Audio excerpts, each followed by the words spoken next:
mga bestseller po namin yung sa Doña Special. Order po ng banana shake. May milk tea tayo ngayon.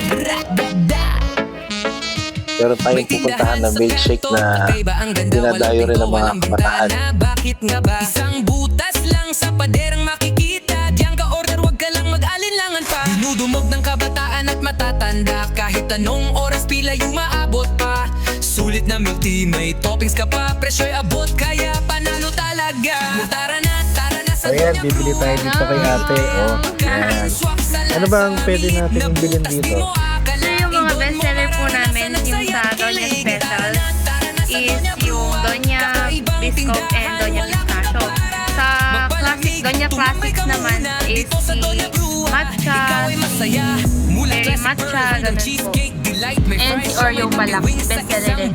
Laging may bago, laging may surprise. Menu pa lang busog ka na sa highlights. Kahit maliit, ang puso'y malaki. Lahat welcome, bata man o mami. Itong Tambayan ng tropa, banana shake. lugar ng Order ngiti. po Sa ng Doña Brua, banana laging shake. happy ang feeling.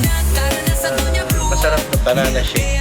Kain swak sa lasa. Sa malit na butas, di mo akalain. Dun mo mararanasan ang saya at kilig. Tara na sa Doña Brua. Kakaibang tindahan, wala kang kapara. Magpalamig, tumambay ka muna. Dito sa Doña Brua, ikaw ay masaya. Doña Brua, butas lang sa pader, pero para sa puso't sikmura. Swak na swak.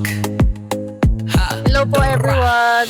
So, andito po kami ngayon sa Doña Bruja and inviting to all to taste their product. Yan. Mga kasama ko po, flex ko lang. First time po namin i-try itong Bruja located dito sa Pico. Nakita po kasi namin sa post ni Ibaduya na kaya na-attract na din po kami. Kasi matatry na po namin yung drinks nila, tas affordable. Bili na kayo dito sa Doña Brua. Tara na sa Doña Brua.